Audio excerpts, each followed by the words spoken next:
एक छोटे से गांव में रहने वाली एक लड़की जिसे 14 साल की कम सी उम्र में एक ही वक्त पर कई लड़कों से एक साथ मोहब्बत हो जाती है। लेकिन इस नादान मोहब्बत का जो अंजाम होता है, इसे सुनकर आपके भी रोंगटे खड़े हो जाएंगे। जी हाँ, इस दिल दहला देने वाले केस ने उस वक्त पूरे हरियाणा को झंझोर कर रख दिया था। ये कहानी है एक नादान मोहब्बत की और उसके खौफनाक अंजाम की। अगर आपकी उम्र 18 वर्ष से कम है तो अभी इसी वक्त इस वीडियो को यहीं छोड़ दें। चलिए तो जानते हैं इस खौफनाक केस के बारे में आगे इस वीडियो में।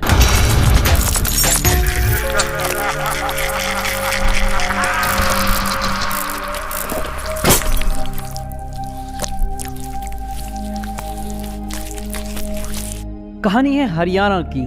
हरियाणा के सोनीपत में एक थाना लगता है, राय थाना। और ये कहानी इसी राय थाने के एक गांव की है। और गांव का नाम मैं क्यों नहीं बता रहा हूँ, उसमें भी एक लॉजिक है, वो मैं आपको इस वीडियो के एंड में बताऊंगा। तो इस कहानी को जानने से पहले आपको चलना होगा लगभग 4 साल पहले।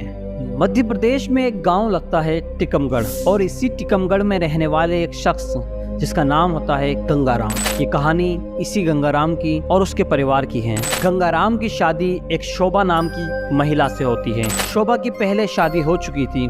उस शादी से शोभा की एक बेटी थी। पहला पति मर जाता है, उसके बाद फिर उसकी शादी गंगाराम से होती है। अब गंगाराम से जब शादी हुई तो फिर शोभा अपनी उस बेटी को लेकर गंगाराम के पास आ जाती है। गंगाराम के पास आने के बाद गंगाराम और शोभा के भी 2 बच्चे होते हैं। एक बेटी होती है जिसका नाम होता है आस्था, लगभग 4 साल की उसकी उम्र होती है। एक बेटा होता है जिसका नाम होता है ऋतिक। ऋतिक और आस्था में 1 साल का फर्क होता है। अब परिवार इतना बड़ा होता है, 2 बेटियां और एक बेटा। तो फिर गंगाराम और शोभा को लगा कि इस टीकमगढ़ में ना अपने हिसाब से रोजगार है, ना कोई अपने हिसाब से चीजें हैं, फिर यहाँ पर रहने का कोई मतलब नहीं है। तो हम लोग कहीं ऐसी जगह जाते हैं जहाँ पर कुछ काम धंधा भी किया जा सके। तो फिर गंगाराम और शोभा अपने उस टीकमगढ़ को छोड़ते हैं, अपने राज्य को ही छोड़ते हैं और पहुंच जाते हैं हरियाणा।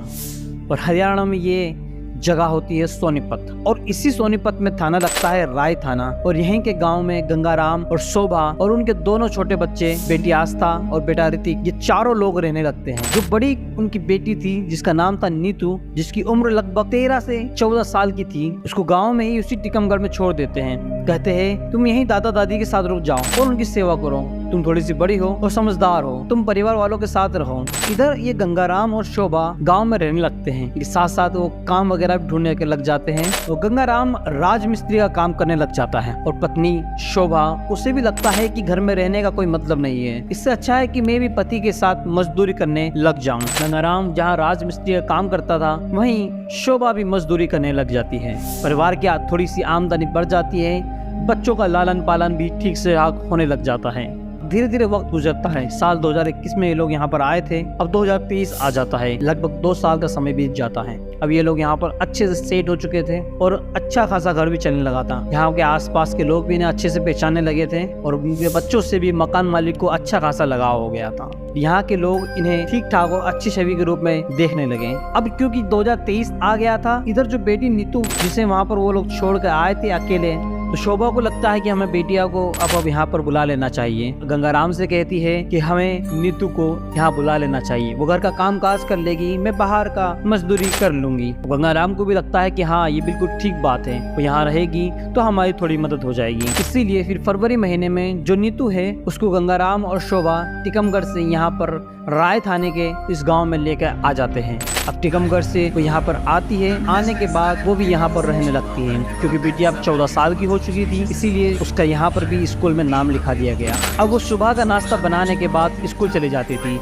अपने स्कूल में पढ़ाई करने के बाद जब दोपहर में छुट्टी हो जाती थी, तो छुट्टी होने के बाद वो घर पर आती थी, फिर खाना वगैरह भी बना देती थी। अब सारे लोग अच्छे से खुशहाल तरीके से जीने लगते हैं। धीरे धीरे वक्त गुजरता है। अब अप्रैल का महीना आ जाता है। अब अप्रैल के महीने में नीतू जो है क्लास 6 से क्लास 7 में चली जाती है और उसको कुछ किताबों की जरूरत होती है। 30 अप्रैल को अपने पिता से कहती है कि पापा, मुझे कुछ किताबें चाहिए, मुझे पढ़ाई करनी है, आप मुझे पैसे दे दीजिए या फिर खुद ही खरीद कर ले आइए। अब ये बात जैसे ही पिता सुनता है तो पिता कहता है कि तुम कहाँ जाओगी खरीदने, मैं खुद ही खरीद कर तुम्हें ला कर दे दूंगा, या फिर तुम्हारी माँ को पैसे दे दूंगा तो तुम्हारी माँ तुम्हें किताबें खरीद कर ला देगी।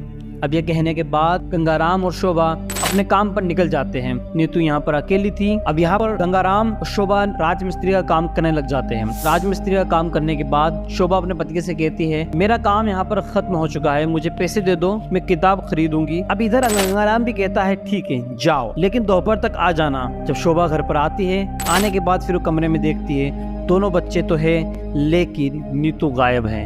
इसके बाद फिर वो छत पे जाती है। छत पर वो जो कुछ भी देखती है, उसे देखने के बाद उसकी ना चाहते हुए भी चीखें निकल जाती है। जो भयानक दृश्य उसके सामने था, उसे कोई भी देखता तो शायद उसकी भी चीखें निकल जाती। शोभा की चीखें सुनने के बाद मकान का मालिक जो कि भगत सिंह है, वो फौरन छत पर आता है और छत पर जो देखता है, उसे देखने के बाद उसके पैरों के नीचे जमीन खिसक जाती है। आसपास पड़ोसी भी घर के अंदर आकर इकट्ठे हो जाते हैं। दरअसल घर में जो नीतू थी वो छत पर औंधे मुंह बेहोश पड़ी थी। अब सारे लोग फौरन उस लड़की को उठाते हैं। उठाने के बाद पास के ही हॉस्पिटल लेकर जाते हैं। जाने के बाद जैसे ही डॉक्टर चेक करते हैं तो डॉक्टर बताते हैं कि जो नीतू है वो मर गई है। ये बात जैसे ही शोभा सुनती है तो शोभा वहाँ पर फुट फुट कर रोने लग जाती है। उसको तो जैसे कुछ समझ ही नहीं आ रहा था कि एक अच्छी वाली लड़की अचानक से कैसे मर गई। इधर जो गंगाराम राजमिस्त्री का काम कर रहा था, वो भी भागा भागा हॉस्पिटल पहुँचता है। जैसे ही वो सब कुछ देखता है, उसे देखकर वो बिल्कुल बदहवास हो जाता है। यहाँ पर शोभा और गंगाराम दोनों फुट फुट कर रो रहे होते हैं। इसी बीच कोई पुलिस को फोन कर देता है। अब जो राय थाना था, वहाँ के जो पुलिस वाले थे वो भी मौके पर पहुँच जाते हैं। मौके पर पहुँचने के बाद पुलिस वाले डॉक्टर से पूछते हैं कि आखिर क्या हुआ है। तो डॉक्टर जवाब देते हैं, हमारे पास इस लड़की को लाया गया है और ये बताया गया है कि ये बेहोश होकर गिर गई है, लेकिन जब हमने इसे चेक किया तो ये पता चला कि ये तो मर चुकी है। तभी पुलिस वाले लड़की के माता पिता से पूछने की कोशिश करते हैं, लेकिन ना तो माँ उस हाल में थी कि कुछ बोल सके, ना ही पिता उस हाल में थे कि वो कुछ बता सके। दोनों दहाड़े मारकर रो रहे थे और आसपास के सारे लोग उन्हें समझा रहे थे, जैसे तैसे करके हिम्मत दे रहे थे, लेकिन जिसके घर की बिटिया गई हो वो क्या ही करे। अब पुलिस वाले भी उनसे पूछने की कोशिश करते हैं। वो पूछते हैं कि या तो आप हमें बताइए कि क्या हुआ है या फिर हम लोग कार्रवाई करते हैं। और कार्रवाई का मतलब यही हुआ कि अगर लड़की के साथ कुछ गलत हुआ है या किसी ने उसे कुछ गलत कर दिया है तो हम उसके ऊपर एक्शन लें। अगर किसी ने उसका कत्ल किया है तो हमें उसकी जानकारी दी जाए, हम उसके ऊपर कार्रवाई करेंगे। जब पुलिस वाले ये बात बोलते हैं तो गंगाराम और शोभा ये बताते हैं, हमें इस मामले में कोई भी कार्रवाई नहीं करवानी है। जिसको जाना था वो जा चुका है, बीमारी से या फिर किसी और वजह से। हमें इसकी कोई कंप्लेन नहीं करवानी है। हम नहीं चाहते कि हमारी बेटी की वजह से हम थाने में बार बार चक्कर लगाएं। इधर हम मेहनत मजदूरी करते हैं, हमारे पास इतना वक्त नहीं होता है। अगर अब हम थाने के चक्कर में पड़ेंगे तो हमारे जो 2 बच्चे हैं उनका क्या होगा, उनकी रोजी रोटी का इंतजाम कैसे होगा, उनका पेट कैसे पलेगा। अब पुलिस वाले भी चुप हो जाते हैं। उनको भी लगता है कि चलो ठीक कह रहे हैं। पुलिस वाले गंगाराम से कहते हैं कि अगर आपको कोई कार्रवाई नहीं करवानी है तो आप हमें लिखित में दीजिए कि हमें किसी भी प्रकार की पुलिस कार्रवाई नहीं चाहिए और हमें इस लाश का पोस्टमार्टम भी नहीं करवाना है। गंगाराम और शोभा बाकायदा लिखित रूप से देते हैं कि हमें कोई कार्रवाई नहीं करवानी है और हम इस मामले से संतुष्ट है कि हमारी बिटिया उसकी मौत हो चुकी है और वो हमें छोड़कर जा चुकी है। अब चूंकि सारी चीजें हो गई थी, सारी औपचारिकताएं पूरी हो चुकी थी, अब लाश को ले जाने की बारी आती है। अब लाश को अस्पताल वाले पैक कर रहे थे और इसी पैकिंग के दौरान वहाँ पर जो डॉक्टर मौजूद था, उस डॉक्टर को लाश को देखकर कुछ ऐसा लगता है कि शायद इस लड़की का मर्डर हुआ है और मर्डर से पहले इस लड़की का रेप भी हुआ है। अब जैसे ही डॉक्टर को इस बात का अंदेशा हुआ तो डॉक्टर ने ये बात पुलिस को बताई। पुलिस भी ये बात समझ चुकी थी कि मामला जितना सिंपल दिख रहा है ना वो सिंपल है नहीं। डॉक्टर पुलिस वालों से कहता है कि ये मामला एक मर्डर का है और मुझे अपने तजुर्बे से लग रहा है कि लड़की का रेप भी हुआ है, क्योंकि लड़की के कपड़े भी अस्त व्यस्त हैं। इतनी देर में मीडिया भी वहाँ पहुँच जाती है। मीडिया बाकायदा पूरी चीज को लाइव कवरेज देने लग जाती है। अलग अलग बातें अलग अलग तरीके से बताई जाने लगती हैं। डॉक्टर को ये अंदेशा है कि ये मामला रेप और मर्डर का है। ये बात मीडिया कर्मियों को पता चल जाती है और वो इस बात को बड़ा चढ़ा कर बताने लग जाते हैं। पुलिस को लगता है कि अगर हम इस मामले को रफा दफा कर देंगे तो कल को हमें भी बड़ी दिक्कत हो सकती है। पुलिस वाले कहते हैं कि परिवार वाले चाहे जितना भी लिखित में दें, जितना भी कार्रवाई से मना करें, लेकिन हमें इस लाश को अपने कब्जे में लेना होगा और इस पर कार्रवाई करनी होगी। पुलिस वाले लाश का पोस्टमार्टम कराते हैं। 30 तारीख को पोस्टमार्टम होता है। रात को 1 या 2 तारीख को पोस्टमार्टम की रिपोर्ट आती है और पोस्टमार्टम की रिपोर्ट में रेप का तो नहीं लेकिन मर्डर की पुष्टि हो जाती है और पोस्टमार्टम रिपोर्ट में ये क्लियर हो जाता है कि लड़की की गला घोंटकर हत्या की गई है। अब ये मामला जैसे ही नेचुरल डेथ से करवट लेकर मर्डर तक पहुंचा परिवार वालों से पूछताछ शुरू की गई। जब परिवार वालों से पूछताछ की गई तो परिवार वाले कोई जवाब नहीं दे पाए। उन्होंने कहा कि हमें किसी पर कोई डाउट नहीं है, ना ही हमारी किसी के साथ दुश्मनी है। पुलिस वाले जब मकान मालिक से पूछताछ करते हैं तो मकान मालिक पूछताछ में बताता है कि इस घर के अंदर बाहर से कोई भी नहीं आया है, हाँ बस घर वालों ने ही आना जाना किया है। अब चूंकि मकान मालिक ने ये बयान दिया था तो पुलिस वालों को घर वालों पर पूरी तरह से शक होने लगा था। पुलिस वाले सोचते हैं कि अब परिवार वालों से हमें दूसरे तरीके से पूछताछ करनी होगी। पुलिस परिवार वालों से, खासकर गंगाराम और शोभा से दूसरे तरीके से पूछताछ करती है। फिर ये लोग फूट फूट कर रोने लगते हैं और अपना गुनाह कबूल कर लेते हैं और वो पुलिस वालों को एक कहानी सुनाते हैं। ये कहानी इतनी चौंकाने वाली, इतनी हैरान करने वाली है कि शायद आप भी सुनेंगे तो आपके पैरों के नीचे से जमीन खिसक जाएगी। दरअसल जो नीतू थी, जिसके पिता की मौत पहले ही हो गई थी, उसे शोभा और गंगाराम दादा दादी के पास टीकमगढ़ में ही छोड़ आए थे। टीकमगढ़ यानी मध्य प्रदेश में जब नीतू क्लास 6ठी में थी तब उसे क्लास के ही एक लड़के से प्यार हो गया था। यकीन मानिए तब उसकी उम्र महज 13 साल थी और जो उसके सौतेले दादा दादी थे उसे इसके बारे में कुछ भी जानकारी नहीं थी। जब कुछ पड़ोसियों ने उन्हें आकर बताया कि नीतू मोहल्ले के कई लड़कों से बातचीत कर रही है तो वो यह कहकर टाल देते हैं कि 13 साल की तो बच्ची है, क्या ही करेगी। इसके बाद साल 2023 में नीतू को यहाँ सोनीपत में लाया गया। यहाँ भी नीतू अपने प्रेम प्रसंग को जारी रखती है और चुप चुप के फोन पर बात करती रहती है। चूंकि शोभा और गंगाराम दोनों दिन भर काम के लिए घर से बाहर रहते थे, इसीलिए वो आराम से दिन भर लड़कों से बातचीत करती रहती थी। लेकिन अचानक से एक दिन नीतू की माँ देखती है कि वो किसी से फोन पर बात कर रही है और इसके पास एक मोबाइल भी है। अपनी माँ को अचानक से सामने देखकर नीतू फौरन ही मोबाइल को छुपा देती है। शोभा को एक तरह से मानो काटो तो खून नहीं, उसकी बेटी महज 13 साल की 6ठी क्लास में पढ़ रही है और किसी लड़के से बात कर रही है। माँ अपनी बिटिया को बहुत मारती है, बहुत पीटती है। मारते पीटते हुए तरह तरह से समझाती भी है। कहती है, बेटा तुम्हारी उम्र यह करने की नहीं है, ये तुम क्या कर रही हो।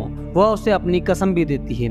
उसके बाद नीतू भी कहती है, ठीक है मैं नहीं बात करूंगी। लेकिन जैसे ही वक्त गुजरता है थोड़े टाइम बाद फिर से शोभा देखती है कि नीतू किसी से बात कर रही है और इस बार कोई और लड़का है। वो उसे फिर मारती पीटती है और समझाती है, लेकिन ये घटनाएं बार बार होने लगती है। वो कई लड़कों से बात करती है, कभी वॉशरूम में छुपकर तो कभी छत पर जाकर बात करती है और मोबाइल भी ऐसी जगह छुपाती है कि गंगाराम तो नहीं लेकिन शोभा जरूर मोबाइल को बार बार पकड़ लेती है और बार बार मोबाइल उससे छीन कर रख लेती है। लेकिन नीतू फिर कहीं से मोबाइल का जुगाड़ कर लेती है। परिवार वालों का मानना है कि करीब 1.5 महीने में लगभग 50 बार शोभा ने इसको पकड़ा और 50 बार नीतू इसी तरह से कहती है कि अब मैं बात नहीं करूंगी, लेकिन करती रहती है। शोभा को लग गया कि यह अब मेरे बस का नहीं है, तो फिर शोभा ने इसके बारे में गंगाराम को बताया। अब गंगाराम जब ये बात सुनता है उसका भी गुस्सा 7वें आसमान पर चला जाता है। वो उसको डांटता, फटकारता और कहता कि ऐसे काम नहीं होने चाहिए। अब जैसे ही गंगाराम बोलता है तो फौरन नीतू पलटकर जवाब देती है और कहती है